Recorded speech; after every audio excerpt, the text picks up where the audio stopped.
It's very similar to Lady Macbeth's character in that she's manipulating her husband. He goes on quite a crazy arc throughout this movie. At the start of the movie, he is pretending to be. We didn't even touch on the poor neighbor who gets killed for no reason. She gets Modern technology has made murder mysteries are very difficult because anybody can ask, okay, where's the CCTV? unless he has the powers of a bat, The ending is an interesting one, the open ending.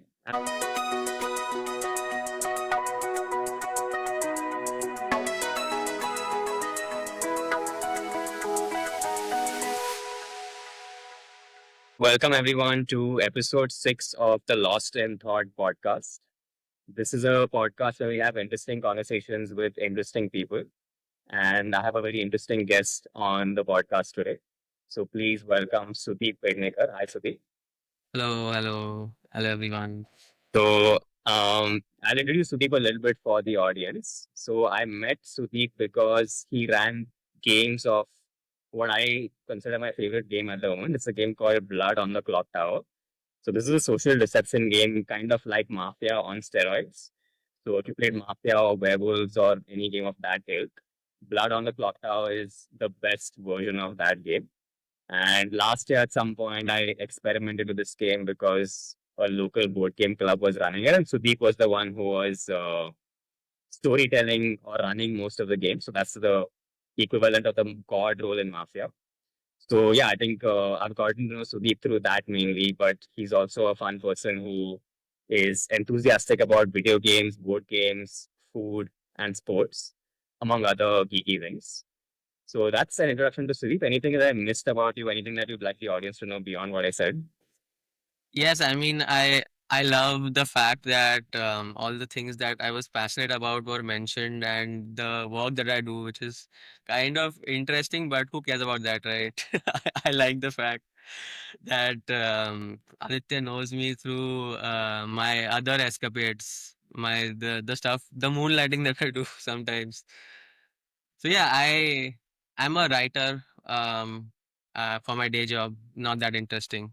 For some people it might be, but once you do it long enough, it's not interesting anymore. So yeah. Yeah, I mean, that is pretty interesting as well. But I feel like the things that we moonlight in are the more interesting things that define us. So that holds for me. I think it holds for you as well. But yeah, welcome to the Lost in Thought podcast. And continuing with our series where we're talking about movies with our guests, we're going to be talking about the movie Andhadhun today. So, can you tell us what made you pick this movie? Were you considering some other movies? Like, just walk us through the thought process of picking this movie for our conversation.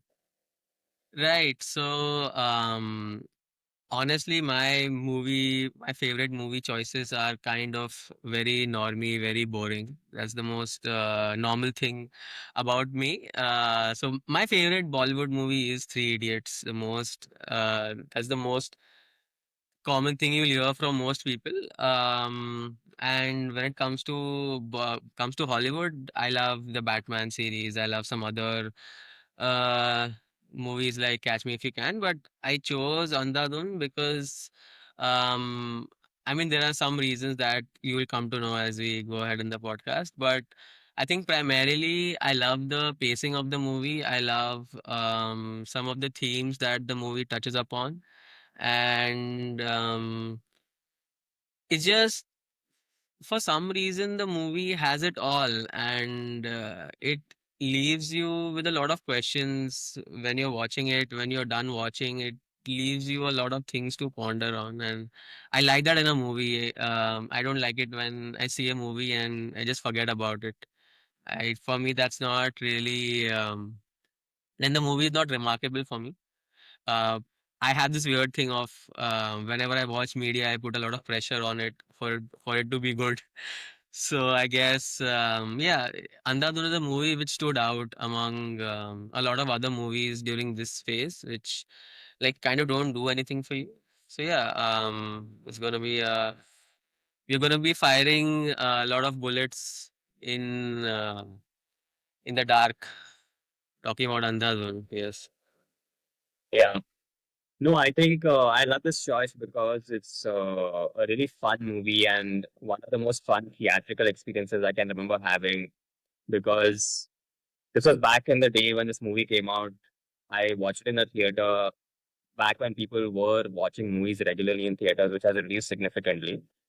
But I watched this in the first week of its release, and it was a pretty packed audience. And we'll get into the discussion of the movie in a bit, but there are some scenes that I think you just that hit different in this movie when you're watching it in a packed theater, and just like twist after twist is sort of hitting you. So I watch a lot of movies, and I think even the really good movies, like you end up forgetting most of them after a few years, right? You'll forget 80% of what the movie's about, what happens in the movie, like 5 or 6 years after you watch the movie, and that's true of most movies. But this movie, there are many things that I remembered from the first viewing, and I haven't watched this since it came out like 7 years ago. I rewatched it now this week for this conversation. But yeah, there were several scenes that I still remembered very clearly, and that's a testament to how memorable some of the work in this movie is. But yeah, excited to talk about this. Before we do that, I will just tell people a little bit about Andhadhun for those who haven't seen it. I'm just going to give a spoiler warning here because this is a very spoilable movie, and we'll be talking about spoilers. So it's a very enjoyable movie, and if you haven't watched it, maybe pause this conversation here, watch the movie, and then come back to this. Unless you're one of those people that doesn't really mind movies being spoiled for you. If you have watched it, then I of course go ahead and listen to the rest of this. But yeah, Andhadhun is a movie that came out in 2018. It's a Hindi movie directed by Sriram Raghavan, who is one of my favorite Hindi movie directors of recent times. It was a big hit. So this was the fourth highest grossing Indian movie of 2018, behind 2.0, the Rajnikant movie, Sanju, and Padmavat. So they were the only three movies that made more money at the box office than Andhadhun. And this was relatively lower budget compared to those films, so a big success. It stars Ayushmann Khurrana, Tabu and Radhika Apte, among other people in the supporting cast.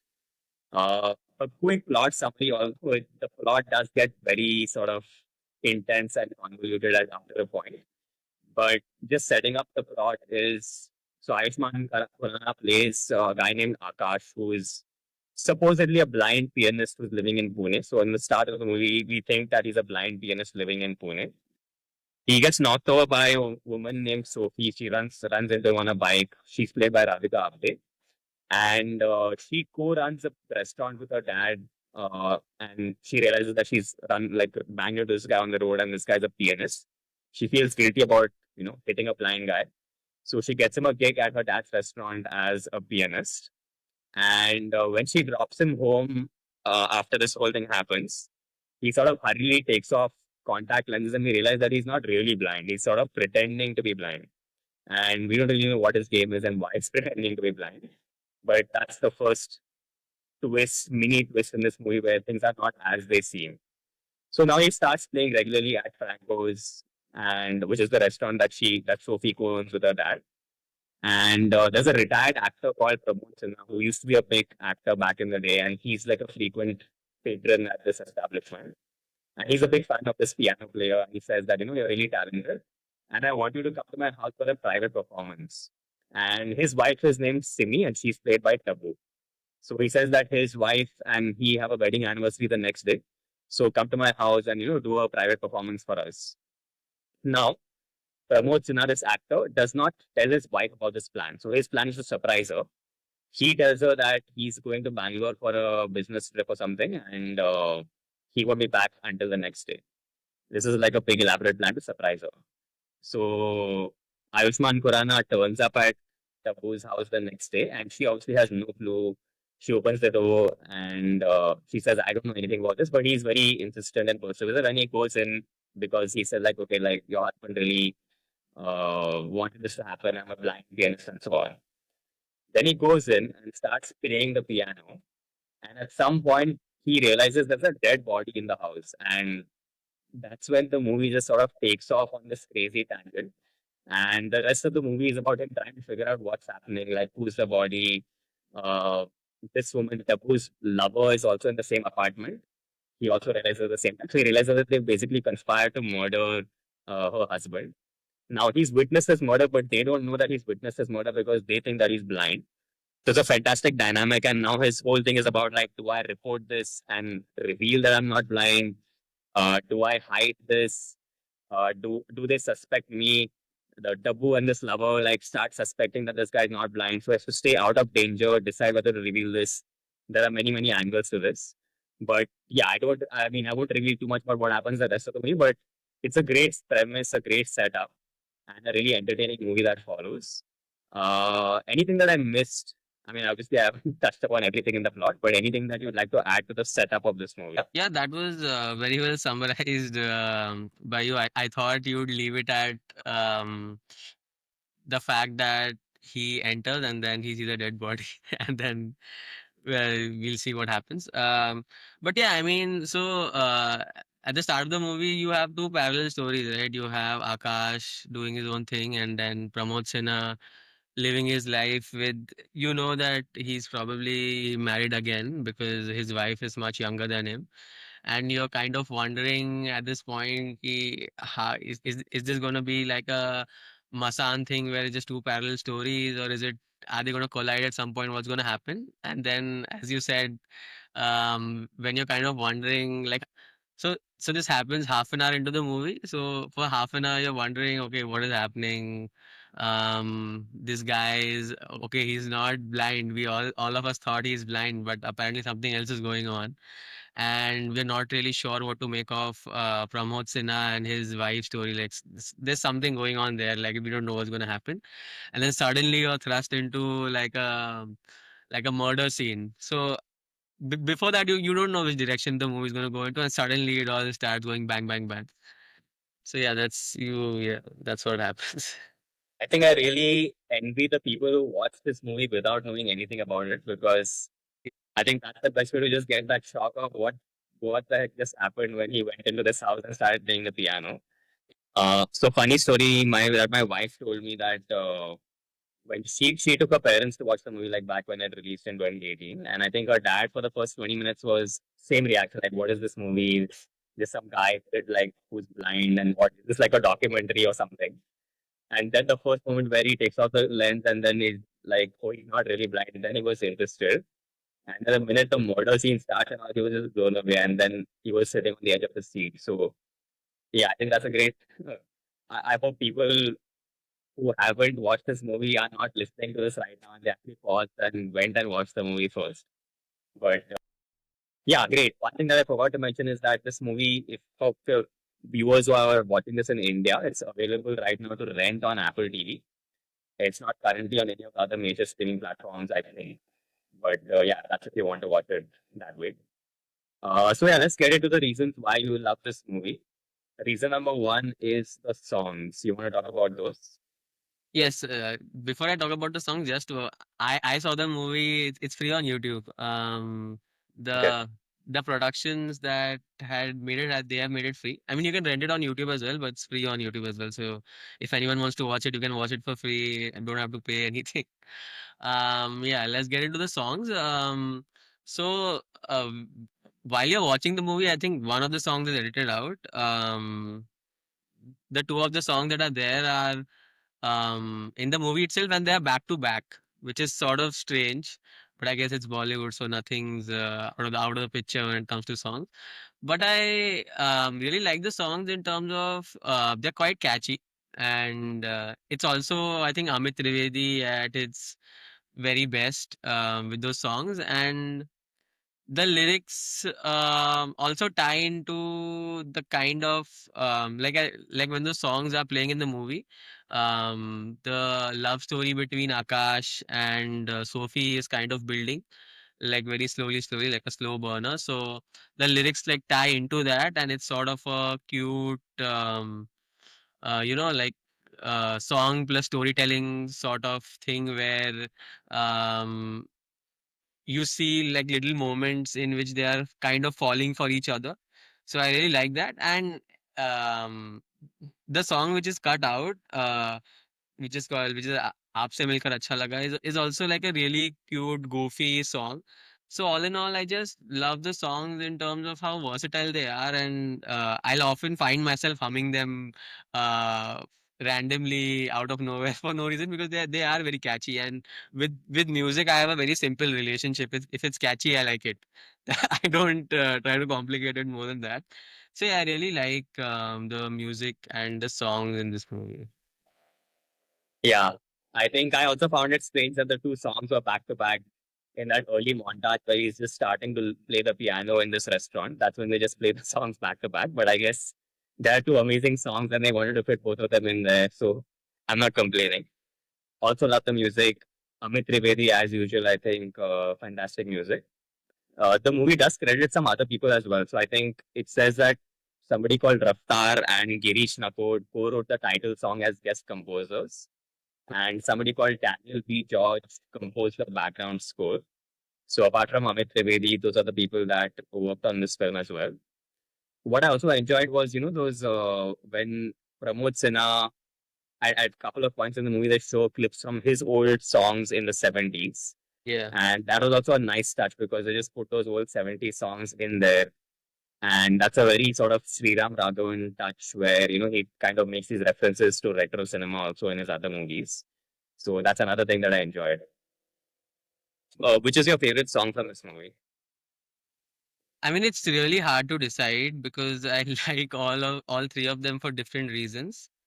Um, but I guess recently it's Aapse Milkar Acha Laga because it's just goofy and I love that energy in a song where I'm not much of a dancer myself, but I like music that can, just make you shake a leg. And I think that is that kind of a song where you can just do goofy, weird dance moves with. So yeah, I'm gonna go for Aapse Milkar Acha Lage. Cool. I think but my favorite musical moment in this movie is that scene where, of course, the scene where he comes in and starts playing the piano and then he's watching them cover up the murder scene. The piano, there's a 4 minute piano sequence there, which is just amazing and it's syncing perfectly with what's happening. It's just building up suspense while he's playing the piano and by watching the scene playing out around him. So I was reading that apparently Ayushmann, I mean, that's all played by Ayushmann Khurrana himself. And because he's a musician, he found it easier to train for this. But he practiced the piano for like 4 hours per day to prepare for this movie. And a very interesting piece of trivia that I found out about that scene is that apparently Sriram Raghavan did not rehearse the scene with the actors, with Tabu and I forget the name of the guy who plays the guy she's having an affair with. Manohar, Manohar.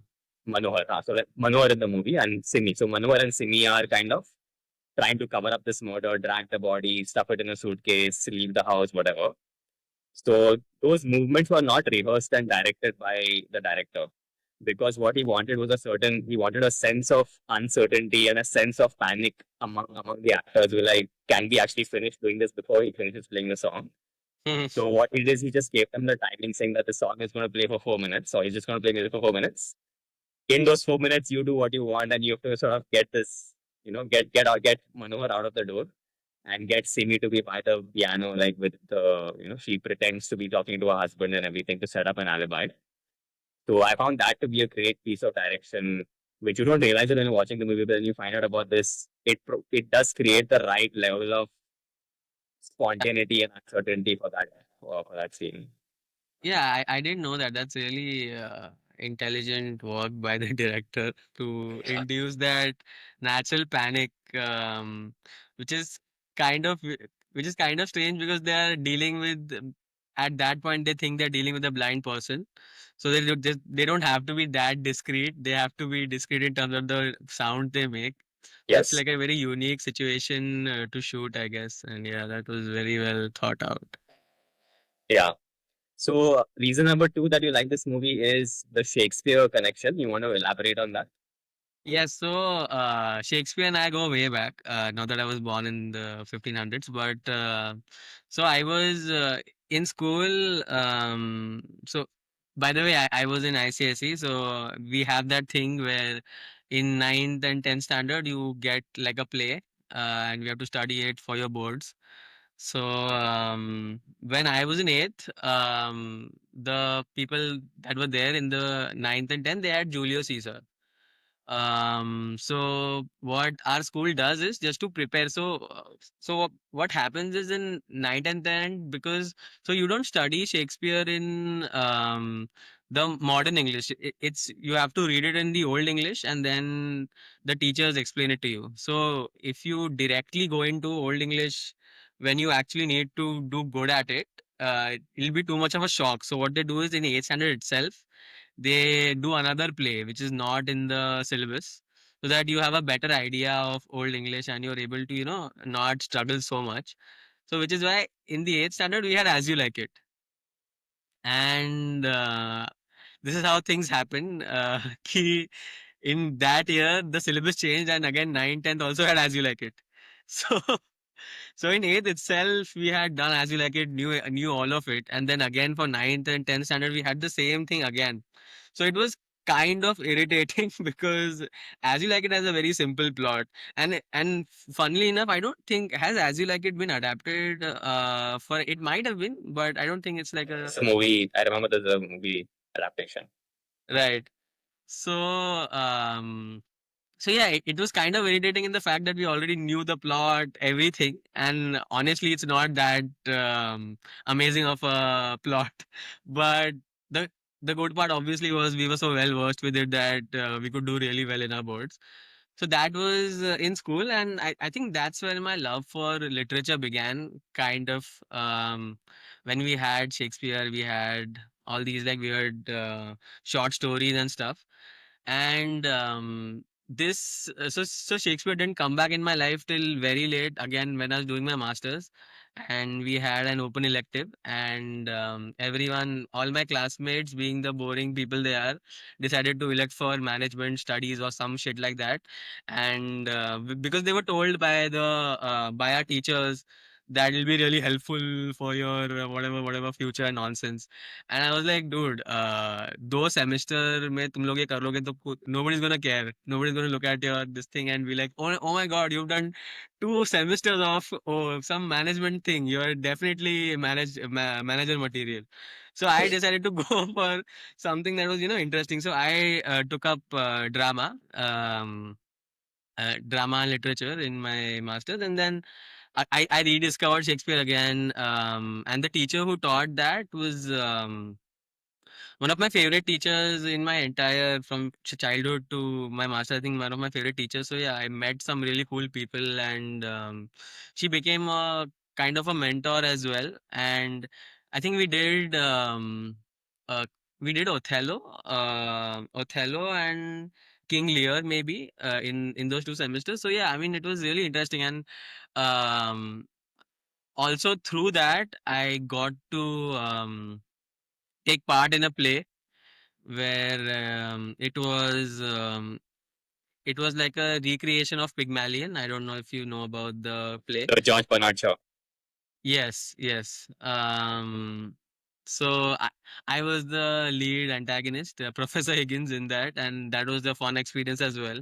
So like like Shakespeare has always led me into great things, and now I'm a writer, so it is kind of it all it's like a huge, a very long chain of connection, like right from like where I got introduced to Shakespeare back in 8th standard.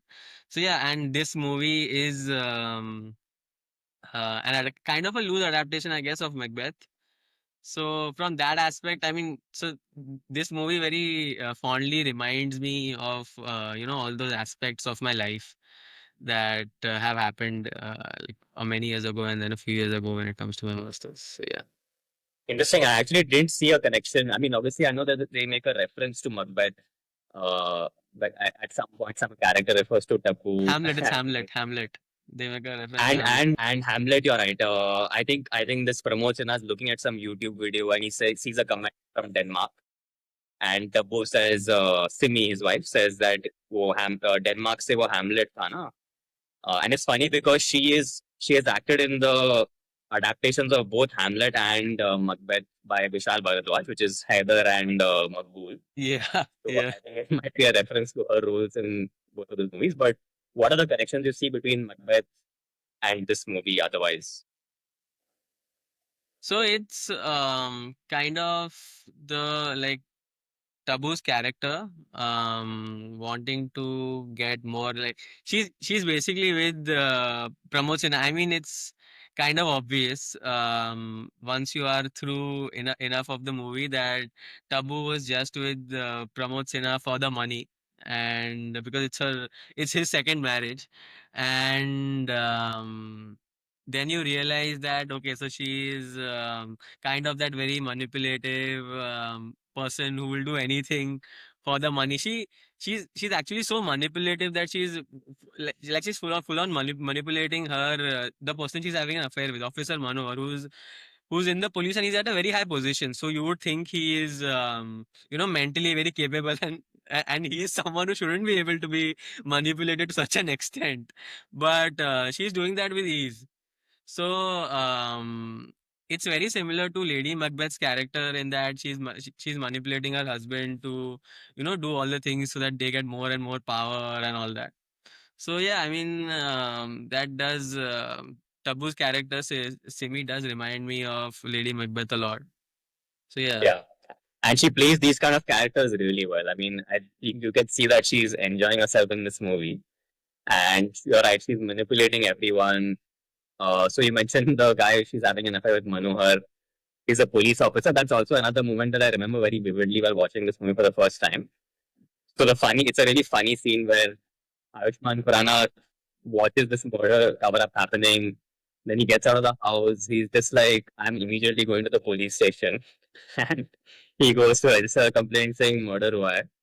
And the main boss comes in through the door at the exact same time, and it's the police boss, and it's this guy, it's Manohar, the guy whom we saw covering up the murder. yeah, Fantastic moment and twist. But yeah, Lady Macbeth, Hamlet. I think even in Hamlet, there's some question about whether she was involved in her husband's death, right? And then she marries the brother Claudius uh, yes, of the dead king. yes, So it seems to be a theme for Tabu to be like uh, killing off husbands in movies. yeah, Although, like, I don't know whether this is an intentional. So when Sriram Raghavan made this movie, I think the main inspiration behind it was this French short film called The yeah. It's Piano much Tuner. yeah, So I think that it's a 2010 French short film. I think that's also available online for free if people want to check it out.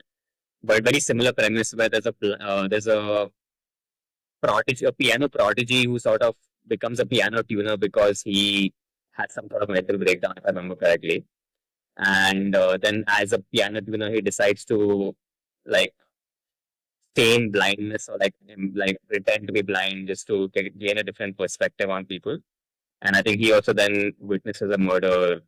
So that was the inspiration behind this figure, but obviously it's expanded beyond that. And even in Sriram Raghavan's one of his previous movies, which is Agent Vinod, there is a song where there's a blind girl playing at a piano. So clearly he's had this fixation for this image and this subject for a while before he made this movie. But cool. I didn't know you were into Shakespeare, and I feel like you would make a good antagonist. And I don't know why that role seems to suit you. I wish I could have seen that. I would love to see you playing that role. If let me know if you're in a play sometime. yeah. I mean, at that point in my life, I mean, I still like I would still like to think that. Uh, if I meet an actor, for example, I wouldn't be that starstruck because there was a point in my life where I was like, okay, acting is like it's not easy to act, but the amount that it is glorified, I don't think it is that, like, I, I know it's a very, I guess it's low hanging fruit, but like something that doctors do is it's way more complicated and difficult than something what actors do, and they don't get their dues at all. I mean, you don't see thousands of people gathering outside doctor's house on Eid and cheering them on for some reason. So so but yeah, so when I did that play, that was my first real time when I was acting, and uh I didn't have a lot of turnaround time. The play was in 1.5 week, and we had to practice like a 10-minute scene or something, continuous without any breaks, and had to remember all the dialogue and the sound. I know this sounds very basic, but I had to practice for 4 to 5 hours every day, and only at that point I realized, okay, I need to give actors their dues. It's very, it takes a toll on you, especially when you're saying the same things again and again. And I was working. I was the only non-actor. The All the other people, they had some experience in acting. So I was really behind, and I'm very competitive. So it was even more irritating to get to that level very quickly. But yeah, I think I did a decent job. But yeah, it was a fun experience. Nice. So, okay, so reason number three why you like this movie is the question of, I think it's a good segue from what we're talking about just now, but the relationship between art and struggle. So, Yes. what do you have to say about that? So this is I, I think we are going to be get a little bit philosophical here at this point in the podcast, and I I kind of like doing that in my life anyway. It's just random, deep philosophical dives for no reason. But let me know what you think. So I feel like it is even though I kind of hate this kind stereotype ki people who have been in a lot of pain and despair and stuff like that वहां से art बहुत अच्छा निकलता है and stuff which which doesn't mean by the way that you should self inflict harm on yourself so that your art gets better. Please don't do that.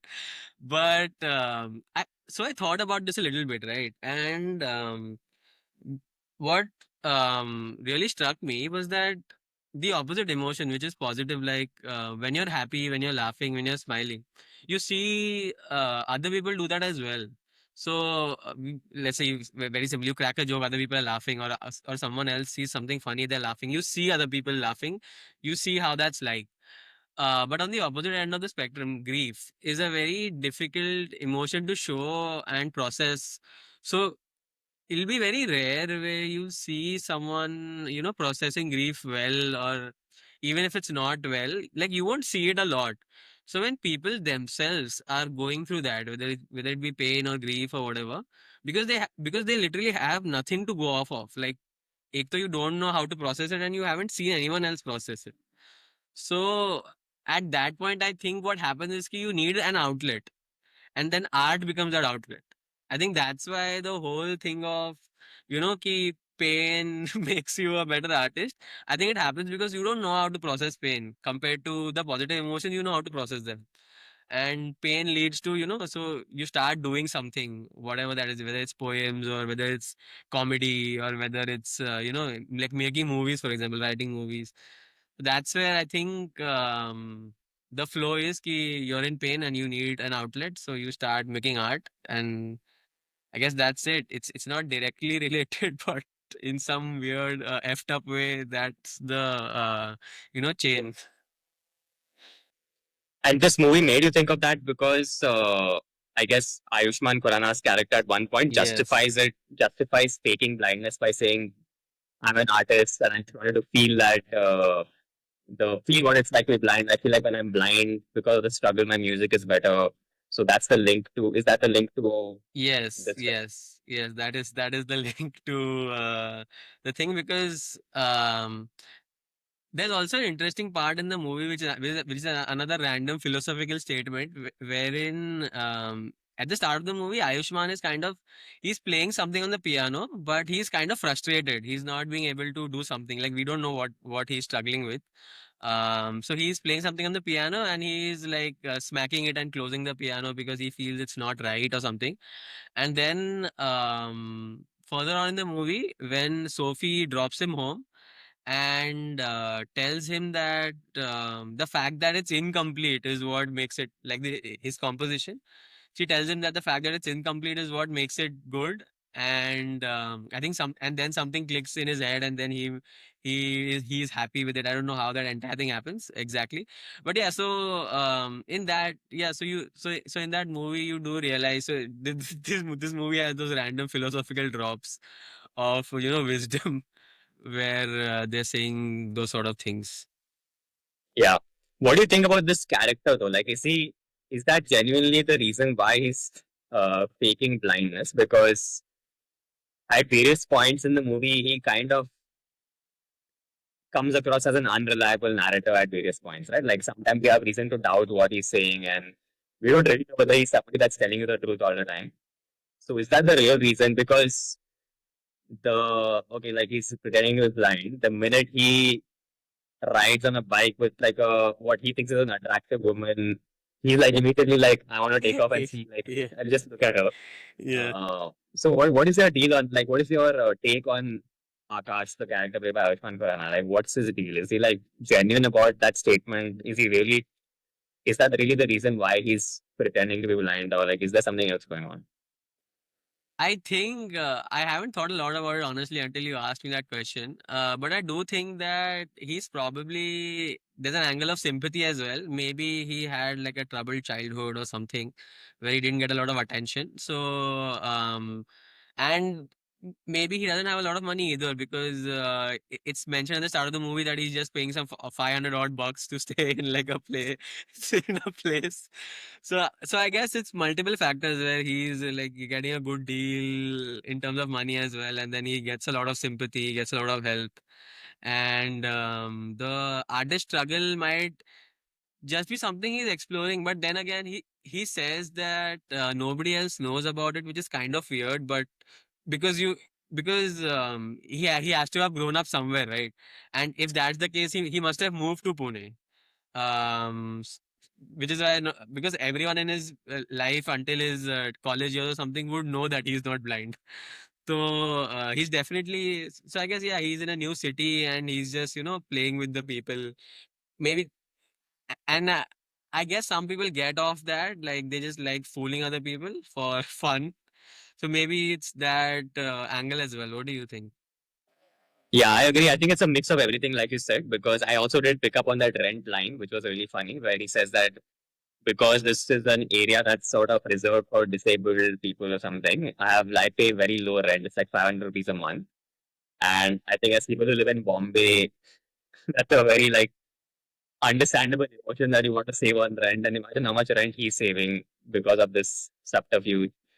And I think he's like part of it may be genuine that okay, he's kind of this self-important artist that I want to experience difficulty to produce art, whether or not that's justified. But I did feel like there's an element of him being a slightly shady guy who wants sympathy. And it might be a good way to like get sympathy from women and sleep with them, which is what he ends up doing. Yeah. Um, so I think it's a mix of things, and I think it's a nice element to add into this movie that the narrator is not somebody who is necessarily like a good guy or like the most straight laced guy you can find. And he also has some games that he's playing on the side. But yeah, Yeah, yeah. Which I mean, like I made a note of another thing where in like after the two songs that are there in the movie are over and Sophie and Akash go go back to their place, and at this point it's clear that Sophie has developed a lot of feelings for him, and I guess a part of that is sympathy, I guess sympathy, empathy, and stuff like that, and she's trying to see what would happen if if she was blind herself, and that is kind of like, at least for me, that is kind of very very sacrificial, and kind maybe I'm reading too much into it, but she's kind of preparing herself ki I am okay, I am ready to live with this, I am ready to be in a relationship with this man, even though he has like in her mind a huge disability, he can't see, and she's trying to do that, and I guess I guess that's why we love women, right? Like they are so um like sacrificial and understanding in that, and they're ready to like she was ready to live with a person with such a huge disability, just because I guess she liked how nice or how talented he was, how skillful rather he was at the piano and stuff like that. yeah. And she's a complete contrast to the other woman in this movie who's Yeah. a complete sociopath and Yeah. manipulating everyone. But yeah, there's two good characters.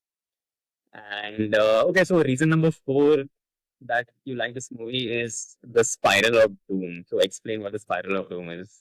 Yeah, so like I said, there is, like we touched upon earlier, there's a point in the movie where you're wondering what the hell is going to happen in the way, which direction, because at that point you don't know that you're going to be suddenly thrust into a murder mystery sort of movie. But like it's a series of bad decisions on Akash's part that lead him to like very bad situations. So the first one obviously is insisting on entering Simi and Pramod Sinha's flat when there's absolutely like she has he's already been paid. Okay, he's already been paid in advance to come there, and in spite of Simi telling him ki he's not here, he's not here, he's not here, he's very insistent on, for some reason, coming and playing the piano. He enters, and that doesn't have as bad consequences. Now, at that point, if he decides not to do anything about it, all he'll have to live with a guilty conscience. That's all he'll have to live. Maybe he'll have some nightmares at night. But then he again makes a bad decision, and he tries to go to the police station, and of course he goes to the wrong police station, like you said. And when he sees that dude come out, and he's immediately like, "नहीं, वो मेरी बिल्ली का murder हो गया," which is the most random, random thing to say. And The worst cover story that he could yeah, come up with. yeah. And yeah, I mean, and then so that's kind of the spiral of doom, right? He goes from uh a perfectly normal man who's pretending to be blind and getting good money from playing at Franco's, and he now has a very good future with the partner that he's with. From there, he goes to then becoming blind and then almost losing two of his kidneys, which will obviously lose his life at that point. So that almost happens. So that's kind of like the spiral of doom, in which you make a few bad decisions and suddenly you're almost going to die. I mean, he goes on quite a crazy arc throughout this movie. At the start of the movie, he is pretending to be blind. Then we find out that he's not actually blind, but he continues pretending to be blind. Then he witnesses this murder cover up thing. Then he attempts to come clean, where he's like, okay, I have to tell people that I'm not, tell this police that I'm not really blind. But then he's forced to covering it up because the police ends up being the guy who was part of the murder himself. So now there was a brief moment that he wanted to tell people he's not blind, but now he's forced into pretending that he's blind. Then later on, he actually becomes blind because Tabu realizes that this guy's been faking it, and then she's like, "Okay, I'm gonna actually blind you now." Yeah. And then he's on this quest to regain his sight or whatever, and then he ends up like falling prey to these people who are, I guess, sellers to the black market or something, and he like almost loses his kidneys, like you mentioned. And we'll come to that, I guess, when we talk about the ending, which is your fifth point. But yeah, it's crazy. I think it just you mentioned this a bit earlier in the conversation, but the first 20 minutes you're just seeing this slow thing play out. The minute he enters this flat and start like sees what's happening there, from that point on, it's just a breakneck pace for the movie, Yeah. and it is trying to keep up. Yeah, yeah, that's what, like, it just like the movie doesn't give you any room to breathe. You're just like constantly on edge after that scene. You're just like, okay, what's gonna happen? What's gonna happen? What's gonna happen? And we didn't even touch on the poor neighbor who gets killed for no reason. she gets she just Yeah, so gets the neighbor is someone, Mrs. Dissa, who has yeah, this witnessed. She actually has the timeline because she has witnessed this pianist coming to the door. And he said that there was another man who already entered the apartment before him, and he never left the apartment. So she kind of has if the police listen to her, they're going to crack the case. And she says that, if I see that man again, I'll obviously identify him. And I think at this point, you have to also do a little bit of suspension of disbelief because you have to assume there are no CCTV cameras anywhere. And you just have to not ask those questions, which I'm fine with because I feel like modern technology has made murder mysteries are very difficult because anybody can ask, okay, where's the CCTV? So I Yeah. think you have to give movies like this a little bit of leeway on those plot points. Yeah. Yeah. But yeah, she's basically like this nosy neighbor who has witnessed these people coming to the house, and then she gets killed off because she has the answer. So Tabu, again, the way that she kills her is horrible but funny because like pretends to have like a fainting spell. He says, "Are you okay, Simi? Are you okay?" And she just like gives her this, Yeah. throws her over the top rope like in wrestling, like Yeah. just Yeah. like tosses her out of the window. And guess who turns up at that exact point of time? Our spiral of doom, the third bad decision. Like, why is he teaching a dead man's daughter piano? He should be running away from that neighborhood, from that place, like a long time back. But still, here he is again at the moment of crime, witnessing everything through his own non-blind eyes. Literally, he opens the lift door and he sees Yeah, her, sees a woman flying over. Uh, yeah. I really love the balance between humor and like terror in this in this movie. It's not an easy balance to get right. Okay, so coming to the last point, you like the ending of this movie, so talk about that a little bit. Yeah, so the first time that I saw the movie, I didn't really pay attention because I thought the movie was over. But on second view, and of course after reading YouTube comments, I realized that it's open ended, and which is kind of like open ended movies can be polarizing. Some people love it, some people hate it, some people just want to know what actually happens, and some people like the thrill of ki, I don't know what happens. I'll pick the best ending for myself, so that's good.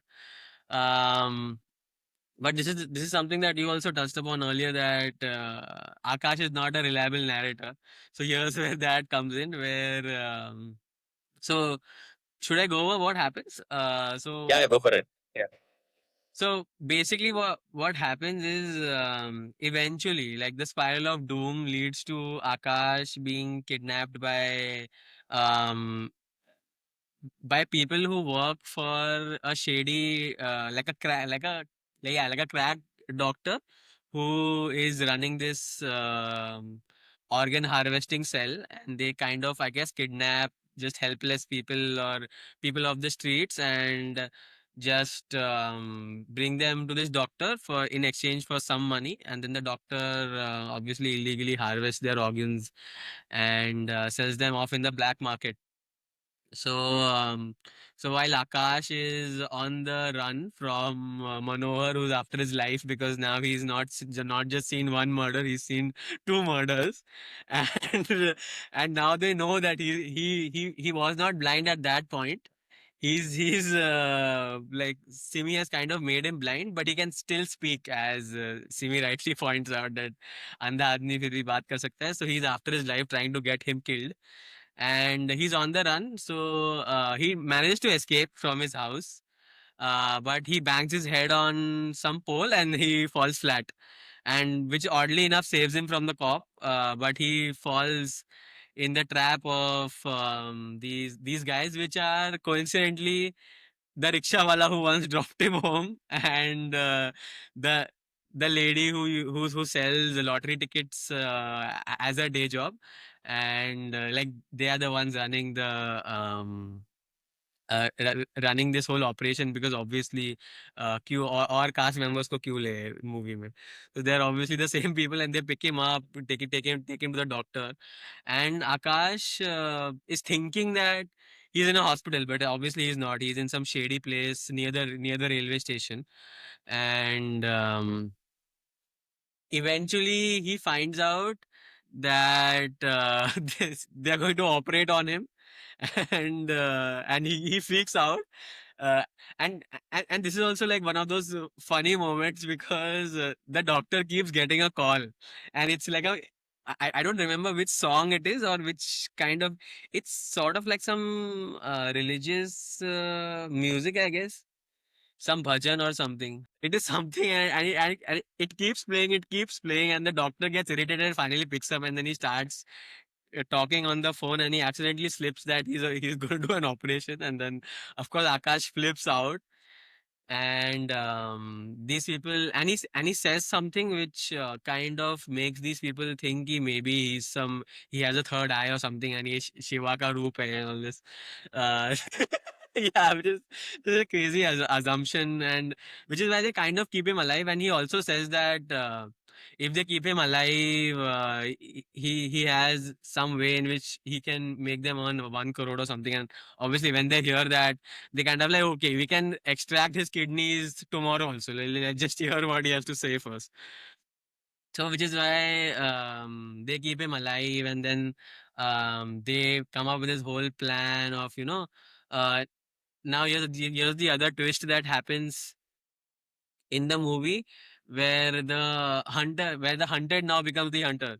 So Akash is going after Simi and trying to kidnap them, and this whole thing is now playing out where he has now three partners to plot with to bring them down. And because they have said in the official police report that Pramod Sinha was running away with 1 crore or something like that, when he was doing some property work. So he's like, he fools them into thinking, ki, I know where this money is and I can get you guys this money. He's obviously making all this up so that he can, escape.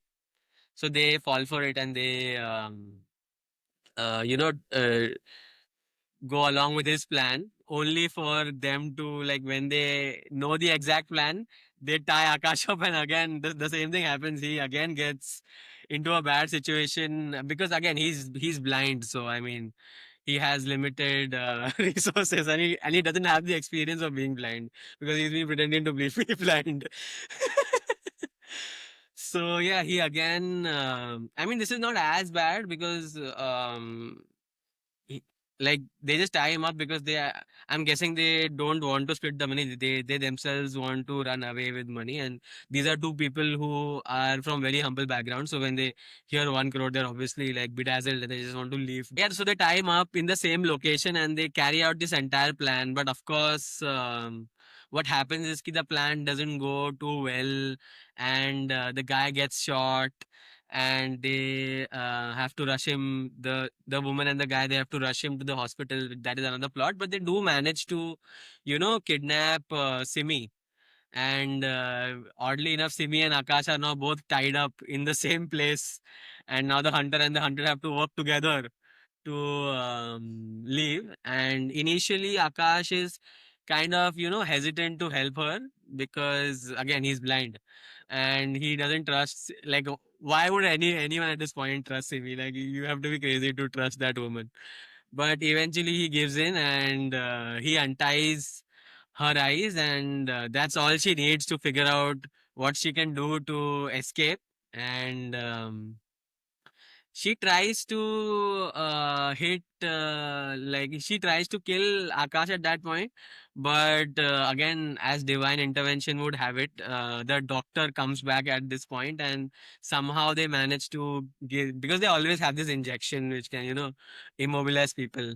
Tranquilizer, is that a tranquilizer, or like, I think, yeah, tranquilizer yeah, or so they, sedative or something like that. yeah, sedative, yeah, he has it on cue, and they inject it. And what has what has happened is ki there's some guy from the Middle East who needs a liver, and of course Simi, our Lady Macbeth, is a match because she is B negative. I mean, I don't think that's like a really rare blood group, but we'll run with it. It's so RS negative is that it's B negative, yeah. So they're looking for someone with a B negative blood group, and they're looking for a liver. And he's like, yeah, so Simi has that liver, so let's just kill her and let's just get a liver and send it to the Middle East. We'll get what, $1 million or something, and then we can split it or whatever. And yeah, so that's what they're leading into, right? And that's where the movie cuts, and then you see like a few years later in London, you see Sophie's character hanging out with her boyfriend, who's obviously a different person, and she's just moving around the city looking at something, and then she notices like a familiar tune or something, and she realizes that it's Akash. When she goes down into the pub or whichever place he's playing in, she realizes that it's Akash. And she in her mind she still thinks that Akash is kind of manipulating everyone because he's actually not blind. And she tries to tell him that okay, so now you're fooling people over here. And Akash tells her that actually you know what happened, like all this happened, Simi made me blind, and Simi fooled you that I was having a relationship with her. When Sophie turns up at her, so I'm actually innocent, I'm the innocent person in all this. And I actually tried to save Simi as well, but she died because of some random road accident. And yeah, I am actually like the now I'm actually blind, and I'm just, thankfully because of some friends' help, I'm here and I'm doing okay for myself. Like doing this music thing. And then I guess Sophie kind of believes him and she leaves. And in the end scene you see Akash using a stick, and then he very promptly just shoves a tin can away, which he wouldn't be able to see. Uh, Unless he has the powers of a bat, like he's using supersonic technology. Like he wouldn't be able to see that can, and he shoves it aside with his stick. So I mean that kind of tells us that maybe there's an alternate reality where they did actually, manage to harvest Simi for her eyes and her liver, and now he's back to being, you can fully see completely, and he's still doing that thing of trying to gain sympathy or whatever, uh, doing it for the music or whatever his reasons are. I mean, firstly, thank you for summarizing that entire last act because it's insane. I think Yeah, it's insane. anybody listening to this, if you haven't watched the movie and you listen to that, you're probably completely confused. But the beauty is, if you watch the movie, you know exactly what Sudeep just described. Because yeah, it does get crazy. I must confess that I didn't think the third act of this movie was. I mean, I wouldn't say it's bad. It's still enjoyable, but I felt like the that kidney angle was a bit of an overkill where Yeah, yeah, it sort of comes out of nowhere. Like, okay, fine. The lady selling the lottery and the rickshaw guy, that's still, those characters are there in the movie earlier. And then you realize they're probably only in the movie earlier so that they can be reintroduced later. yeah, But the kidney thing came out of nowhere. It just felt like it belonged in a different movie. Maybe I would have bought it if, say, at some point there would have been some reference to it earlier. Like, for example, say when Akash is going to the police station to register his report, maybe an offhand reference by some policeman there saying that we're trying to catch this organ harvesting racket, but we don't have any lead or yeah, something. yeah. At least that kind of sets that up a little bit. Mhm. But yeah, I just felt like when I watched this movie for the first time, I was like, what? Where did this kidney angle come from and all that? But it's still enjoyable, like watching the entire shenanigans. Like you said, the hunter becomes the hunted, then the hunter and hunted collaborate. The number of times the power dynamics shift is insane there. But yeah, the ending is an interesting one, the open ending. I'm curious to your interpret. So the options are that okay, fine, he's actually telling the truth, and this crazy he just got away, but he's still blind because the rabbit came in, and the rabbit came and like there's a rabbit we see at the start of the movie, like a very CGI rabbit. Yeah, At the end of the movie, according to that Akash's telling of the story, the rabbit came and crashed into the car, which is why Simi died in when the car overturned, and Akash got away, and now he's really blind, but he's playing music. yeah, Or he's lying about the whole thing, and they actually killed Simi's character, Simi, and harvested her organs. yeah. What's your interpretation, or do you have an interpretation? Which of these two versions is real? So So when I first saw the movie, I definitely thought the first one because I didn't think about it long enough. I guess I was also watching it on TV, so I mean, I just switched off after that point because that movie does take a lot out of you when you're watching it. You're constantly trying to keep so much information in your mind. But yeah, so I saw it for the second time, and I definitely think I would definitely go with the second one just because of the final scene, and it makes sense also because and a lot of people have pointed it out as well, like. you see a particular scene in the movie before the movie cuts to the 2 years later. You see a shot in which the car just goes on that road, and then when Akash is narrating it, you see the car stops much before that scene. Uh, when you've seen that car go directly aage. So I mean, I guess that's a clue that the director or the storyteller is trying to give us. But yeah, because of that, I definitely think it's the the second ending and not the first one. What do you think? I agree. So just before I tell you that, because you mentioned the car, a really funny thing I noticed in the car is when they're driving the car, there's that evil eye hanging from the rearview mirror, and it's just funny that it's what all the insane stuff that's happening in this movie, and they think that they're going to ward that off with an evil eye. The contrast was just too hilarious for me. But no, I agree with your interpretation because one is like you said, the last scene where he flicks the garbage, the tin can away, then the car thing. Also, importantly, that cane, like in Europe, the cane that he's using has a rabbit head on it. So I think he just saw the rabbit head and just improvised some story on the spot with involved rabbit. And the fact that that rabbit looks so fake Yeah, might be intentional because I was like, why is this CGI yeah, rabbit looking so CGI? yeah, It might just be a hint that this rabbit is not real because even in the story, it's not real. He's just making this up. yeah. And I was also reading up about this movie, and there were two alternate endings which they did not include in the movie. Mm. And both those endings suggest that Simi gets killed. So I'll tell you the alternate endings. In one alternate ending, they were going to show the Sheikh's daughter in Dubai. Okay. Okay, so the one who needed the liver. They were going to show her doing hula hoops, implying that she's all fine and recovered, and that was going to be the last. That was going to be the last shot of the movie. And another alternate ending is that so the doctor and Akash are driving in the car, and Simi is in the trunk, and Akash sort of starts getting some. So this part is in the movie. Where Akash is getting some remorse, saying that maybe we shouldn't kill her, and the Hmm. doctor's like, no, no, we have to kill her. Hmm. Then he stops the car to go back and look at her in the trunk. Hmm. In the movie, what happens is at that point she stabs him and she comes out and whatever. In the alternative ending, when the doctor goes back to the trunk, Akash was going to at that moment decide that okay, I can't. Uh, I'm not going to allow this doctor to kill her. So he's ready to stab the doctor when the doctor comes back to the steering wheel. And then apparently he stabs the doctor, but then he realizes that he stabbed Simi because Simi is overpowered the doctor and come back. Hmm. So that is another alternative ending. So yeah, both those alternative endings, I think they chose not to go with it because they were too obvious. Hmm. But all of it suggests that she got killed in the end, and she was harvested, I think. But yeah, really fun shenanigans, and fun discussing this movie as well.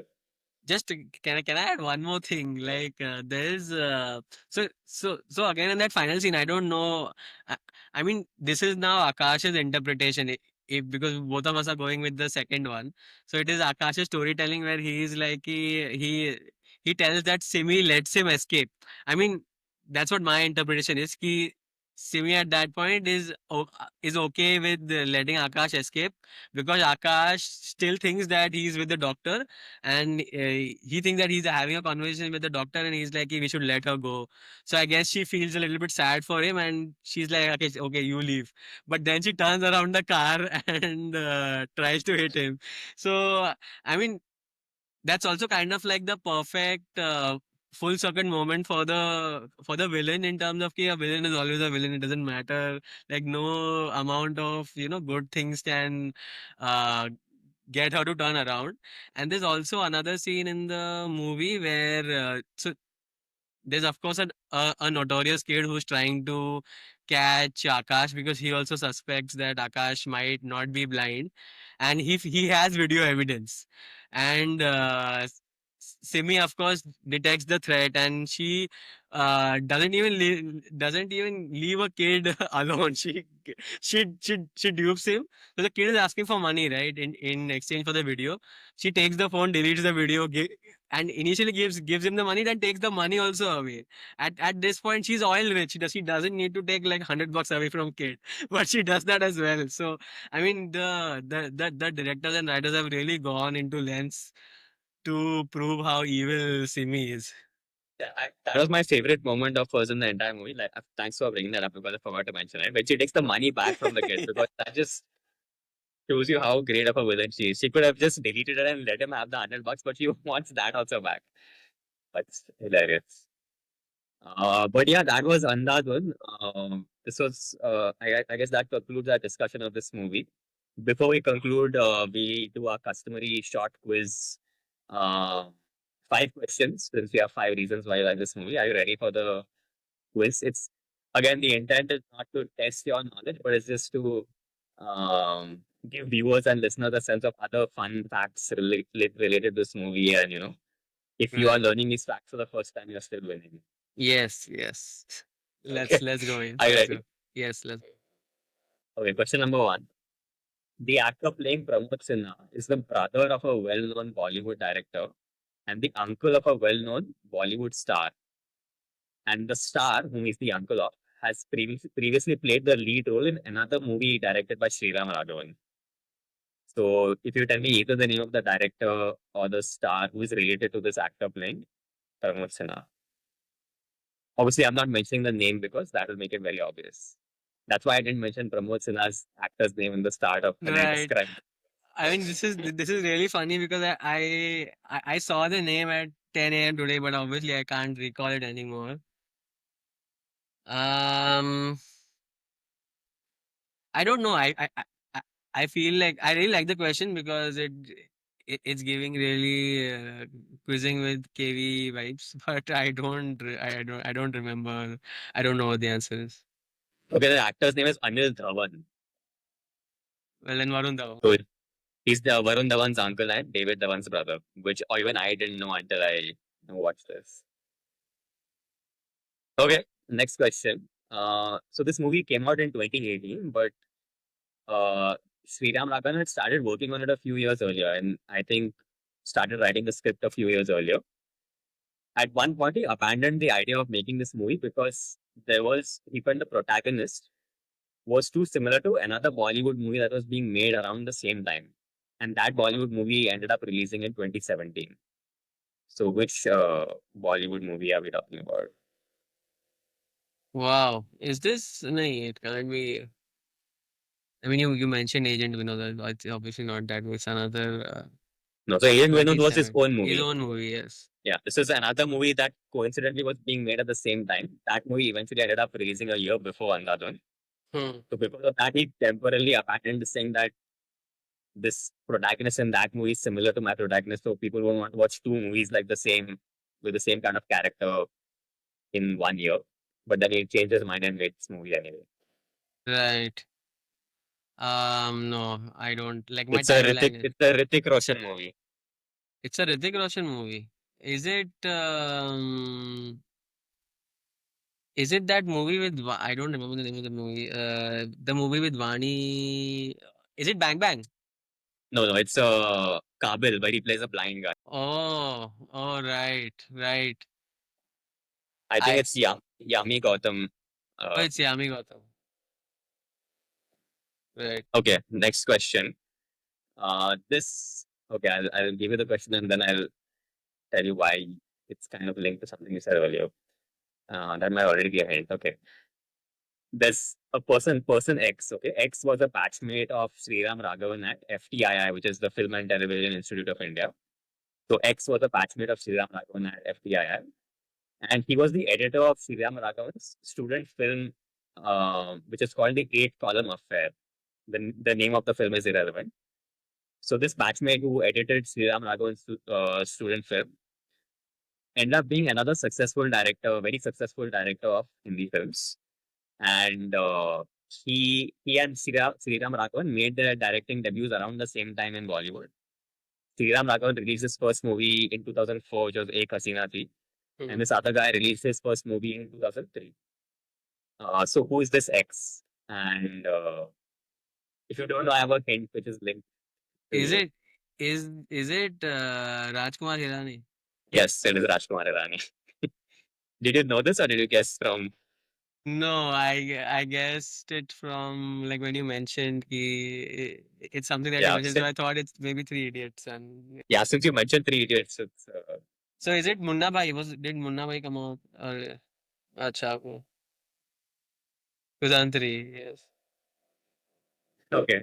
Question four. Um, Staying on Sriram Raghavan again. So he had a very unique idea for the trailer of this movie, given its subject matter. But the trailer idea was rejected by the studio because they felt it was too bold or too risky an idea for a trailer. Hmm. So what did he want to do with the trailer? Like, if you just give me the gist of it. What was his idea or concept for the trailer of this film, which was rejected by the studio? And it has something to do with the subject matter of this movie. Mm, Something related to the protagonist. um, so I'm guessing Akash, not Simi.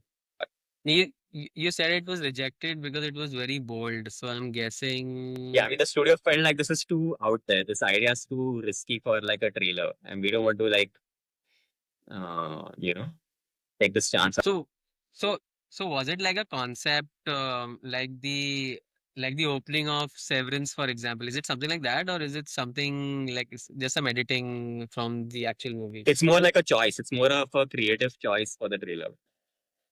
Right. A very, it's a very unprecedented choice, I would say. I don't think there's been a trailer made like that, to my knowledge. You mean, is it was the idea that there would be no visuals, just audio? Is that Spot on, yes. He okay? wanted to because because it's a blind Hmm, character, hmm, so he hmm, wanted to hmm, just have a trailer with only sound and no right, visuals, right, right. which would have been really cool. Yeah, it But would I have been guess really interesting. Yeah. we can't have these nice things. I also Oh, just an aside, I loved it. I don't know if you've seen it. I loved it when Kota Factory. I haven't seen Kota Factory season 2 or 3, but when Kota Factory released, I love the fact that they did it in black and white, and they just even they had a lot of they had to make a lot of people agree with the fact that they were going to just go for black and white. So I love that creative choice that they made in that series. cool. Okay, last question of the quiz. This is more like tangential to the movie. So, in a key scene of this movie, a famous piece of art appears. The original of this piece of art was displayed at the National Gallery of Victoria in Australia in 2022. And at that time, the curator described it as the most reproduced image in the history of art. So, which art piece am I talking about? You don't have to give me the exact name, but if you can just describe it. It appears in a key scene in this movie. I don't know whether you have noticed it or Does it appear at their house at the murder scene? yes.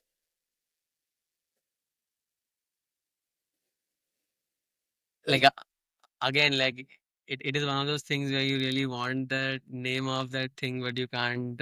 Like you can picture it in your head. Is it that the painting which is largely blue and blue, yellow, and white? Is it that one? I can't remember the name. So, I mean, it's blue. So, it's called the Great Wave of Kanagawa. Yes, yes, yes. Yeah, Japanese. It Yes, was yes, originally a Japanese wood block, but then it's become like a very popular painting and it's a very highly reproduced image. So, we have the multiple waves that yes, are threatening to engulf a small boat, and you can see Mount Fuji in the background. So, yes, again, I guess intentional choice because there's so many tsunamis of deception that are threatening to engulf yes, this character. yes. But yeah, that's about it. That concludes our conversation. Before we go, Sudeep, do you want to tell people where they can follow you, any of your work that you would like to promote? I mean, currently, I'd love to have something where you guys could follow me, but currently I don't. I mean, you could, if you want, you could follow me at Illuminati. That's my Instagram handle. Apart from that, so yeah, like Aditya said, I do host games of Blood on the Clock Tower. It's fun, being God, and just telling a story and just messing with people's head. That's why I do it, and yeah, apart from that, you can check out some of my work. I guess I've done work for brands like CNN, CNBC, And there's this oral care brand called Vithoba, and they make really fun reels content. You can check out their page. It's for silly, goofy. If you're into silly, goofy, fun, you can check it out. Okay, awesome. Yeah, I will put a link to the stuff that you mentioned in the YouTube description. Definitely follow Sudeep on Instagram and keep an eye out for games that he's hosting. I highly recommend you try one of them. And yeah, thank you, Sudeep. This was really fun. And yes, before I forget, my personal appeal also to the viewers and listeners of this channel. As always, I'm trying to grow this channel, so make sure you like, Yes. subscribe, share, comment if you want to keep possession of both of your kidneys. Yes, don't pretend to be deaf when Aditya says those things, and do do like he says to keep possession of both your kidneys, because you never know when you fall flat due to the sun, maybe due to heat stroke, and some people kidnap you to harvest your kidneys. Strange things, stranger things have happened in the city of Mumbai and maybe other cities in India. So definitely follow and like and share this podcast with all people who are, Bollywood buffs. All right, awesome. Thank you.